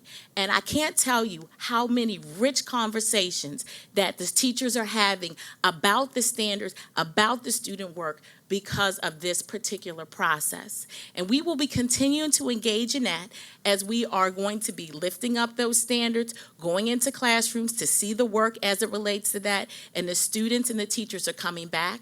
And this year, we're going to be really pushing our teachers to use the ANET online platform for reassessment, where the teachers are learning to create assessments using ANET online. So this is a continuous piece of work, and I do have to say that having that roadmap to help give me additional strategies, the leadership team to look at additional strategies, and for the teachers to engage in has made our academic content facilitation meetings more rich, and we are beginning to really see the leverage of our work in our student work and our assessment. So I definitely want to thank you for having this as a resource, and I'm going to ask for much more as we can get to get our children where we need to be. So I do want to thank you. All right. So now moving to English language arts, and I am cognizant of the time, so we will move through this quickly. But as you can see, we have rich data, really excited to share not just about our results, but also what we're doing about it. So on the ELA side, the assessments that we deliver and which we'll share in this presentation are Amplify assessment, that's the DIBELS TRC, it's for grades K2. Again, measures progress, so it's tested beginning, middle, and end of year, measures the progress of students on foundational literacy skills. We'll share some performance year over year with that. On our iReady, given that our Amplify assesses grades K2, on iReady we assess students in grades 3 through 11. Again, that progress on Common Core standards. And then our new reads, this is our new common formative assessment. This is delivered grades K to 8. It assesses mastery of Common Core standards, and it's actually embedded within the delivery of the Wit and Wisdom curriculum. So as a teacher, starts her day and she sees there's actual text and a script there for her to actually deliver this assessment within that curriculum. It's not a set-aside time that they deliver this new reads assessment, and we have some example data from that really is used during the professional development time and common planning time to support the next steps. In terms of results, what we're finding in our early learning is that we do have for this year fewer % of our students in grades K that are beginning or arriving at benchmark level on our DIBELS assessment. We're also seeing that we have a dip in the % of students at grade level 1 that are performing at grade level on our TRC. So that's our literacy comprehension assessment. Within middle elementary and middle grades on our iReady, our data is flat, but again, we are still seeing growth within particular schools. So while our district overall might be flat, we are seeing growth. And then high school, similar to the message point on the math end, the majority of our students at our high school are performing 2+ grade levels below on iReady. So when we take a look at our DIBELS performance, and so this is aggregating grades K to 2 at the beginning of year, beginning in school year 16-17 to school year 18-19. We are seeing a drop in the percent of students beginning the year at or above benchmark, with now 47% of our students at that level, and we are seeing an increase in the percent of students well below. So again, beginning of year, which partially is attributed to first time entry into kindergarten, but then also summer learning loss that is happening for our grade 1 and grade 2 students. When we drill into the grade K data, what we see here is we're showing you two bar charts. On the blue is what the overall composite score is, or overall performance level. So we have 58% of our students at or above benchmark at the beginning of the year. So they're starting the school year, 58% of the students are starting the school year at readiness. But then what we also see is within a particular measure, so that is first sound fluency, which is the primary measure that is assessed on the DIBELS in grade K, 54%, a little bit, just a drop under the 58, 54% of those students are at or above benchmark. What we know from the test construct on the DIBELS assessment is that in the example here for kindergarten, students again are assessed on first sound fluency at the beginning of the year, but by the middle of the year, they're being assessed on more. And so this more speaks to informing the work that we do as a district as well as at the school level around how are we building the foundational skills that students are not entering the school year with, but then also adding to that so that by middle of year that we have a higher increase of the in the percent of students at or above benchmark. On our TRC end, grade K is not reported, as that is an assessment not required for grade K, but what we do show is for grades 1 to 2, the overall performance. And so similar trend though with our DIBELS performance, we are seeing over time a decrease in the percent entering the school year at or above, and an increase in the percent of students well below. And again, just as context here, the TRC benchmark goals is at the beginning of the year, where students at what level they should be reading. So in K should be reading level to a level A, and by end of year moving to a level D. So as we continue to monitor our progress from beginning of year to end of year, that's how the at benchmark is translated. So for grades 1 and 2, those students that were, the 37% of those students that were performing at benchmark, for grade 1 they would be at reading level D, and for grade 2 they would be at reading level J to K. And I'm just going to speak quickly to some of the supports that we are testing out and trying with different cohorts of either CLNs or within our ILS, really focusing on supporting teachers in their knowledge and coaching around instructing and implementing our foundational skills curriculum, which is Foundations. So we have a couple of different change projects that we are implementing this year because the data that Heather shared has pretty much been the trend for the last few years since we've adopted Amplify. So we're trying out a couple of things around adult actions. And so one of the change ideas that we have going on right now in our ILS is that in partnership with Improving Ed, we are piloting an accelerated K foundation scope and sequence. And what that work is really doing is all of our teachers, K to 2 across the district, implement foundations. And within the ILS, in partnership with the folks at Improving Ed, they have put together a compacted, accelerated kindergarten scope and sequence with Foundations that's more aligned to the different measures that Heather alluded to across the 3 administrations of Amplify, in addition to providing some coaching to our literacy coaches around how to implement that accelerated scope and sequence. So this year, the expectation for all our K-2 teachers is to implement Foundations with fidelity, but also to utilize the unit assessments that are a part of Foundations as their data as a pre and post, to be able to use that data to make targeted decisions on how we're grouping children and accelerating and moving them up along the scope and sequence. So that's the expectation for all schools, but within our ILS, in partnership with Improving Ed, we are taking that to another level and testing out what does an accelerated scope look like for the kindergarten.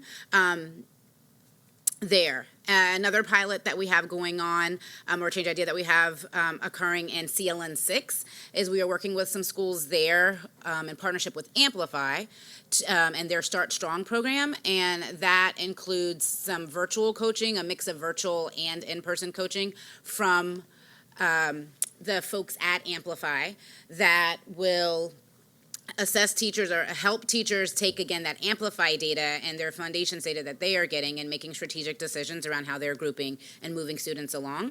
And then beginning in January, we had 2 CLNs who have done some intense work with Amplify last school year, CLN 3 and CLN 5. And the third kind of change idea that we're testing out around this foundational skill support is to leverage and codify some of the coaching that one of those ACLs who's had the strategic support with Amplify, kind of codify her coaching approach and strategy with her teams and the professional learning that she develops around her teams with neuroscience and Amplify and using the curriculum foundations, and really doing some targeted coaching with 2 of the schools within those 2 CLNs. So we have these 3 different kind of change projects going on, all in support and in concert of us learning more around how does coaching and professional learning support our kindergarten, first and second grade teachers in deepening their content knowledge around foundational skills, but more importantly, taking that knowledge and using the data that they receive from Amplify and foundations about their children to make strategic grouping decisions. And then I had mentioned in our blueprint implementation update the Wit and Wisdom Spotlight schools. Wit and Wisdom partners with Wilson. Wilson Reading, they are the company that is the vendor for foundations, and they are piloting decodable text called the Geodes, which will come out next year for our schools. But since they work in concert with one another around the foundational skills block, our 5 Spotlight schools will get some additional support and coaching from Wilson directly as well. So that is kind of like our proposal and our scope of how we are supporting our teachers with professional learning and coaching around our foundational skill support. And when we come back in April, I believe, for our MOY update, we'll be able to have some evidence of how each of those different approaches have impacted our MOY data. Thank you very much. Yeah. I'm mindful of the time, and what I'm thinking is that maybe we can study some of the, I don't know, my fellow commissioners, so I'll weigh in on this. Actually, I've read most of it. I mean, I've read all of it. And we can come back with questions at a future meeting if we have them, but is it all right? I was just saying that they're almost toward the end of this presentation. I had a very quick question, if I may, Go ahead. Madam Chair. The SLO, are all of our teachers completing SLOs? They all are?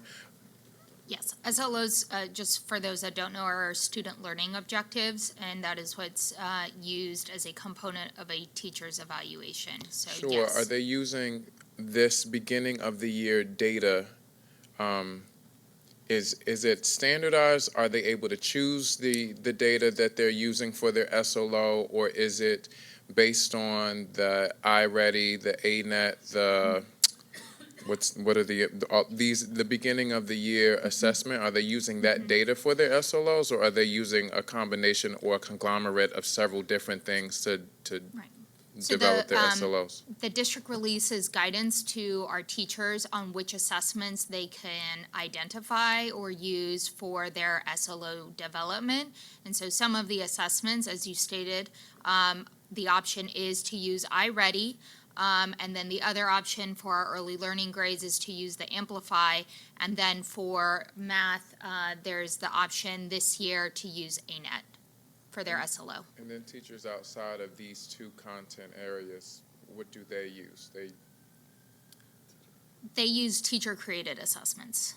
Oh, okay. Thank you. So here, I'll just flip through these. Here's just an example. Again, the new reads are Great Mind implementation of Wit and Wisdom is in year 1. New Reads is a formative assessment that's really used within the classroom and it's based on scope and sequencing. And so here's just an example for grade 4 of the rich data that's available for the teacher and the school leader, looking at overall performance, drilling into the standards level, and then even going into the item analysis to see where are students selecting their incorrect answers and how do we work with each of those students to master those standards in time. Again, as mentioned earlier, for our iReady reading grade 3 to 8, looking at particular grade bands, this data is pretty flat. Within each of these grade bands, we're at 14%. Am I looking at that? Yeah, 14%, sorry, my vision again. 14% at or above in 3 to 5, and 18% at or above in grades 6 to 8.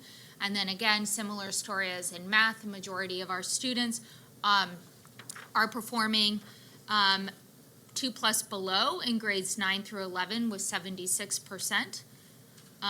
Within the Gen Ed and student with disability lens, there is a slight movement in the percent of students at or above for among students with disabilities, but we still have a predominant percentage 2+ grade levels below.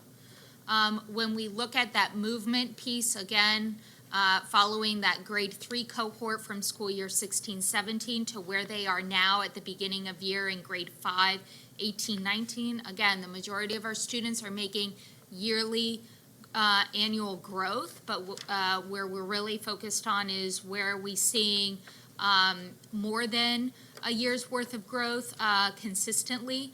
And what we found, for example, in level 1 is that in this example here, 13.6% of our students that were at level 1 2 years ago are now at or above grade level entering 5th grade. And then again, while the district's results still look flat year over year, we are seeing growth, and we want to celebrate and also follow up with these schools on the growth that they are exhibiting of moving the 5 or more percentage points of students on or above grade level on iReady reading. And so what we are going to do as a district is continue refining and implementing our academic planning cycle. We're working to customize the content of our systemic professional development to be delivered in January based on the rich data that we're gathering from our formative assessments. And we'll be back hopefully with a little bit more time at the middle of year in April to share some updates from the assessment strategy. Thank you. Thank you very much. As someone who really enjoys looking at all this data, I really enjoyed this, but but we do have procurement, so Yes. thank you. Oh, yes, I'm sorry, but being around a long time has some perks, and one of them today was for me to watch someone that I watched grow up and start off as a brand new teacher, come and present today and really show the quality of what is happening in terms of site-based professional development. So I just have to say thank you to Ms. Jackson, and I'll let your mom know that you did a great job. But I can remember her as a first-year teacher not too long ago. So this is if that's the quality of what happens in our buildings on a weekly basis, we really should have some great results come mid-year. So thank you.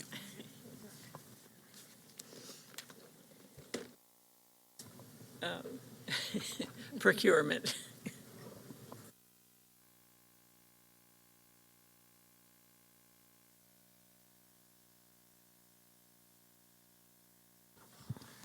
Good evening, members of the board. I'm Jeff Parker, Director of Procurement. We have a number of items for you this evening. I'll go through them as quickly as possible. The first contract is with Schutt and Rydell to provide reconditioning services of football equipment to city schools. The annual contract amount is $90,000. If there are no questions, I'll move on to the next. The next the next contract is with Baltimore Behavioral Health Systems of Baltimore.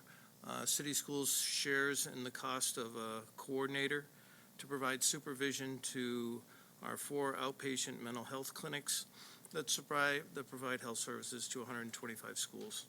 The 3-year cost of the contract is $118,000. Can I ask a question?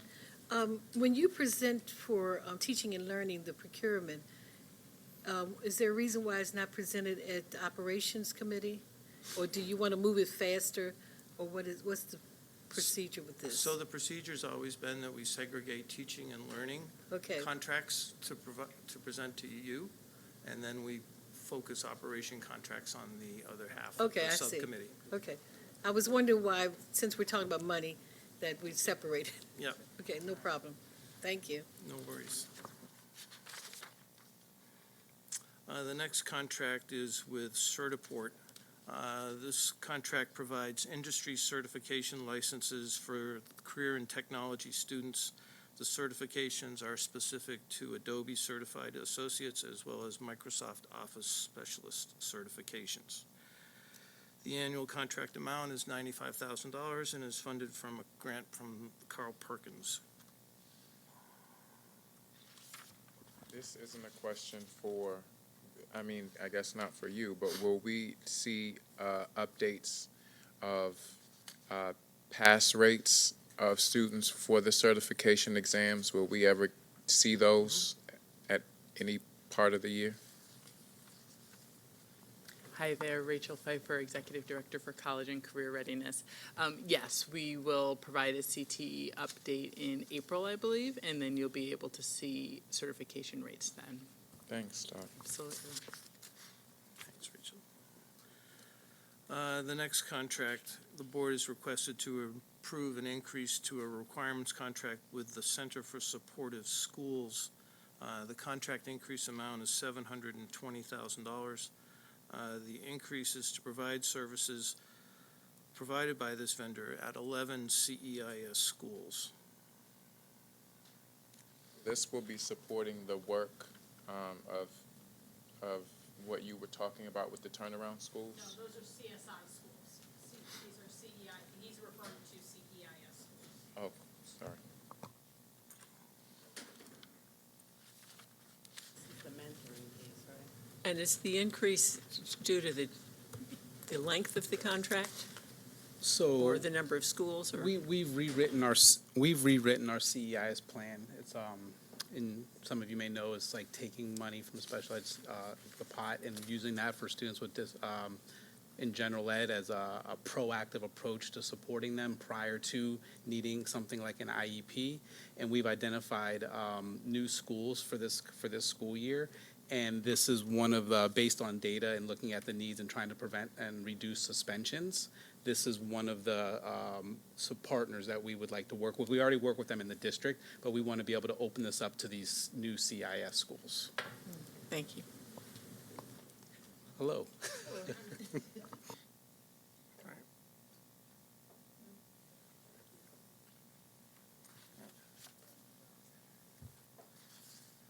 The next contract for the board's consideration is an approval to amend an existing contract with Springboard to provide a 10-week after-school program, as well as increase the existing contract with Springboard by $1.5 million approximately.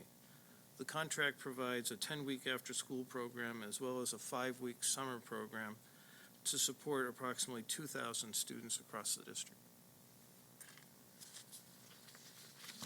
Yes. Nope.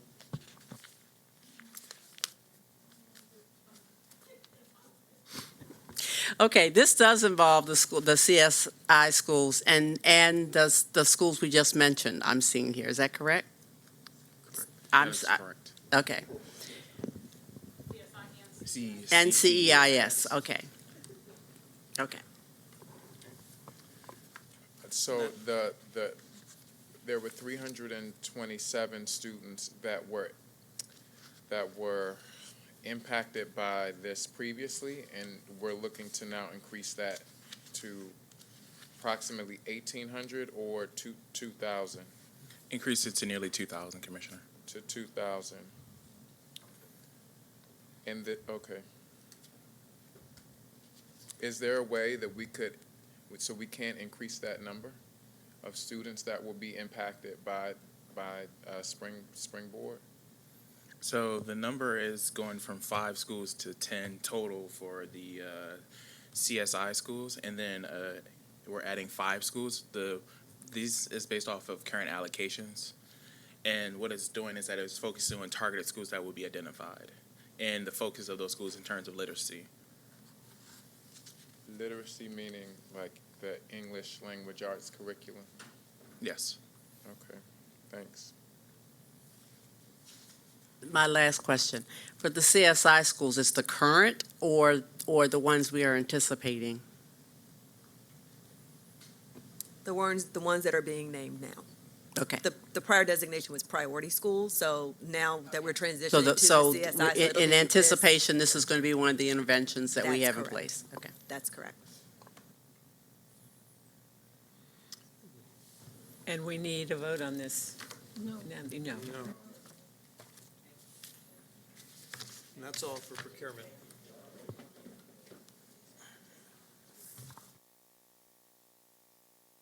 So I want to thank everyone for the Wit and Wisdom implementation update that was given to us in writing before this meeting.